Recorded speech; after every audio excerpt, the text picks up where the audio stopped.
Actually ಇದು ಆ ಪ್ರಮಾಣದಲ್ಲಿ ಜೋರಾಗಿ ಸದ್ದು ಮಾಡಬೇಕಾಗಿರುವಂಥದ್ದು ಏನಿಲ್ಲ. ನಂಬರ್ಸ್ಗಳು ಯಾರ ಬಳಿ ಇತ್ತು ಅವ್ರ ಗೆಲುವನ್ನು ಸಾಧಿಸೋದು. ಇದ್ದಿದ್ದೇ 5ನೇ ಅಭ್ಯರ್ಥಿಯ ಲೆಕ್ಕಾಚಾರ.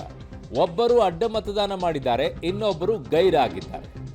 ಸೊ ಕಾಂಗ್ರೆಸ್ಗೆ ಮತ ಹಾಕಿರೋದು ಬಿಜೆಪಿಯ ಶಾಸಕ ಎಸ್.ಟಿ. ಸೋಮಶೇಖರ್. ವಿಪ್ ಕೊಟ್ಟರೂ ಕೂಡ ಮತದಾನಕ್ಕೆ ಶಿವರಾಮ್ ಹೆಬ್ಬಾರ್ ಗೈರಾಗ್ತಾರೆ. ಬಿಜೆಪಿಯ ವಿರುದ್ಧ ಡಿ.ಕೆ. ಶಿವಕುಮಾರ್, ಸಿದ್ದರಾಮಯ್ಯನವರು ಆಪರೇಷನ್ ಗೇಮ್ ಪ್ಲಾನ್ ವರ್ಕೌಟ್ ಆಯ್ತಾ? ಲೋಕಸಭೆ ಚುನಾವಣೆಗೂ ಮುನ್ನವೇ ಬಿಜೆಪಿಗೆ ಶಾಕ್. ಶಾಕ್ ಏನಿಲ್ಲ, ಬಿಜೆಪಿಗೂ ಗೊತ್ತಿತ್ತು, ಜಗಜ್ಜಾಹೀರಾಗಿತ್ತು. ಅವರಿಬ್ಬರೂ ಕೂಡ ಕಾಂಗ್ರೆಸ್ ಕಡೆಗೆ ಹೋಗಾಗಿದೆ. ಬಿಜೆಪಿಯಿಂದ ಗೆದ್ದಿದ್ದಾರೆ ಅನ್ನೋದಕ್ಕೆ ಮಾತ್ರ ಅಲ್ಲೊಂಚೂರು ಓಡಾಡ್ತಾ ಇದ್ದಾರೆ. ಅದನ್ನು ಹೊರತುಪಡಿಸಿದರೆ ಅವ್ರಿಗೆಲ್ಲ ತನು ಮನ ಧನ ಗೊತ್ತಿಲ್ಲ, ತನು ಮನ ಎಲ್ಲವೂ ಕೂಡ ಕಾಂಗ್ರೆಸ್ ಕಡೆಗೇ ಇದ್ದಿದ್ದವರಿಗೆ. ಸೊ ಹಾಗಾಗಿ ಈ ಕಡೆಗೆ ಬರೀ ಕಾಟಾಚಾರಕ್ಕೆ ಇದ್ದೀನಿ ಅನ್ನೋ ರೀತಿಯಲ್ಲಿ ಇದ್ದರು ಅಷ್ಟೇ. ಸೊ ಈಗ ಫೈನಲಿ ಅಧಿಕೃತವಾಗಿ ನಾನು ಅಲ್ಲೇ ಇದ್ದೀನಿ ಅಂತ ಘೋಷಣೆ ಆಗಿದೆ. ಅವರು ಅಡ್ಡ ಮತದಾನ ಮಾಡೋ ಮೂಲಕವಾಗಿ, ಒಬ್ಬರು ಗೈರಾಗೋ ಮೂಲಕವಾಗಿ ಅಷ್ಟೇ. ಇನ್ನೇನಿದೆ, ಇಟ್ಸ್ ಸಿಂಪಲ್.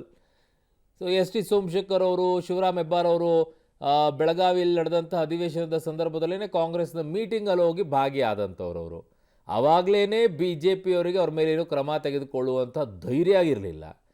ಈಗ ದೊಡ್ಡದಾಗಿ ಹೋಗಿ ಕಂಪ್ಲೇಂಟ್ ಕೊಡ್ತಾರಂತೆ, ದೂರು ಕೊಡ್ತಾರಂತೆ.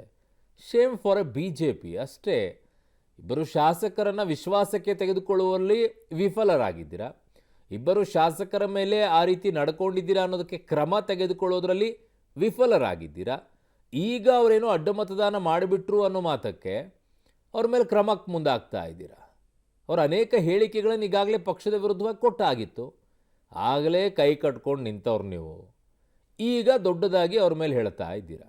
ಅವರು ಬಹಿರಂಗವಾಗಿ ಓಪನ್ ಆಗಿ ಹೇಳ್ಕೊಂಡು ಹೋಗಿದ್ದಾರೆ. ಡಿ.ಕೆ. ಶಿವಕುಮಾರ್ ಅವ್ರನ್ನ ಹೊಗಳಿದ್ದಾರೆ, ಸಿದ್ದರಾಮಯ್ಯನವ್ರನ್ನ ಹೊಗಳಿದ್ದಾರೆ, ಎಲ್ಲವೂ ಹೊಗಳಿದಾರಲ್ಲ ಬಹಿರಂಗವಾಗಿ.